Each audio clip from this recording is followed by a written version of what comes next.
साथीहरूका बुबाहरूले पनि स्कुलसम्म छोडिदिन्छन्। हेर छोरी, मलाई काममा जान ढिलो भइसक्यो, अब कुनै दिन छोरी।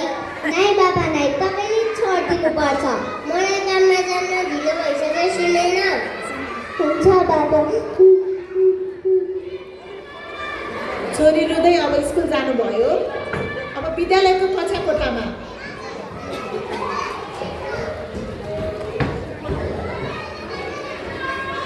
बाबा काम सक्यो होला कि पछि आउँछ?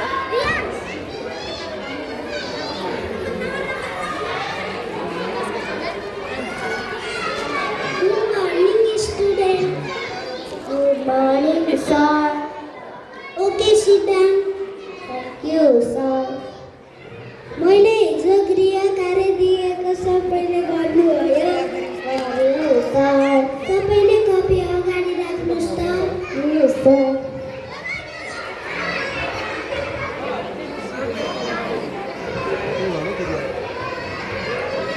प्रिन्सिपल म्याम चाहिँ यता होला बिचमा।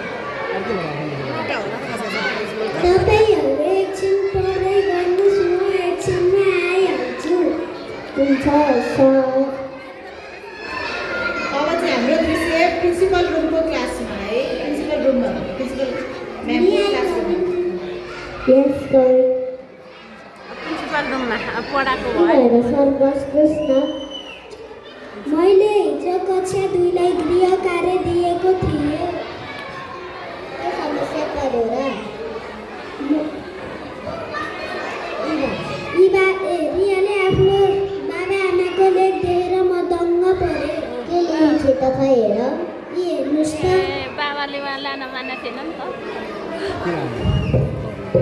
म बुझ्छु मेरो आमा बुवाले मेरो लागि दिन रात नभनी मेहनत गर्नुहुन्छ, तर उहाँहरूसँग मेरो लागि रमाउने समय छैन। म आफ्नो दुःख सुख भने पनि उहाँहरूसँग समय छैन।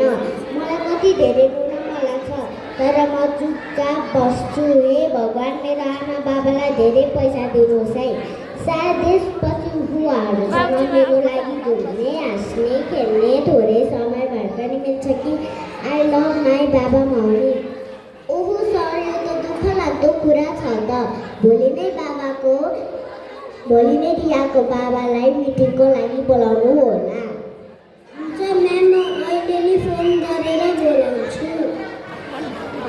तपाईँ राख्नुहोस्, यो कपी चाहिँ मै राख्छु।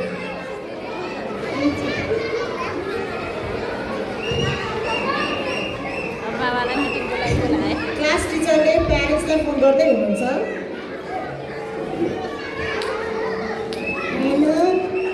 हेलो, तपाईँको हो? म रियाको क्लासको शिक्षक बोलेको। किन र? रियाले बदमासी त गरेन नि? होइन सर, बदमासी त गरेको छैन। भोलि एउटा सानो मिटिङ छ, स्कुल आइदिनु होला। हुन्छ सर, म आउँछु। हुन्छ। अब जाने होला।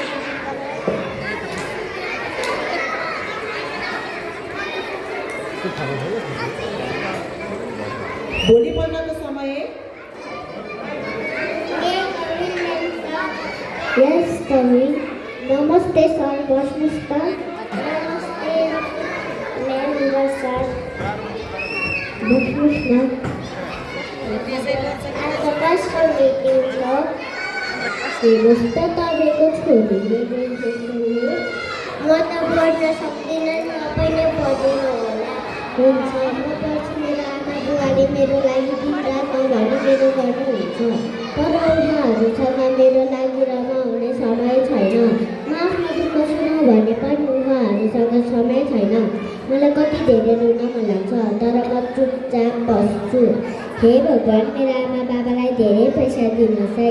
सायद त्यसपछि उहाँहरूसँग मेरो लागि घुम्ने, हाँस्ने, खेल्ने थोरै समय भए पनि मिल्छ कि। आई लभ माई बाबा मम्मी। ओहो मेरो छोरी। हेर्नुहोस् सर, कतिपय हामीले बच्चाहरूको इच्छा पुरा गर्दा पनि उनीहरू दुःखी हुन्छन्, किनभने हामीहरूले उनीहरूलाई समय दिन सक्दैनौँ। उनीहरू भनेको कोपिला जस्तै हुन्।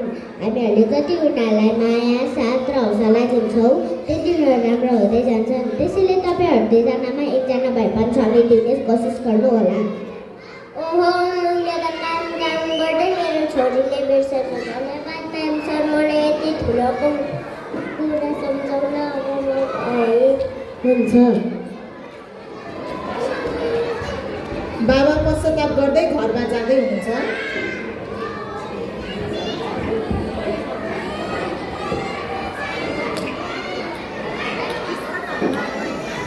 रिया रिया छोरी तिमी कता गयौ?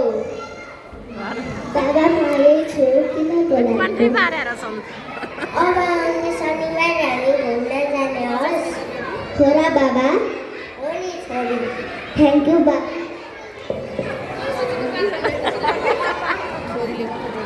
यति भन्दै आज हाम्रो नाटक यही समाप्त हुन्छ। धन्यवाद।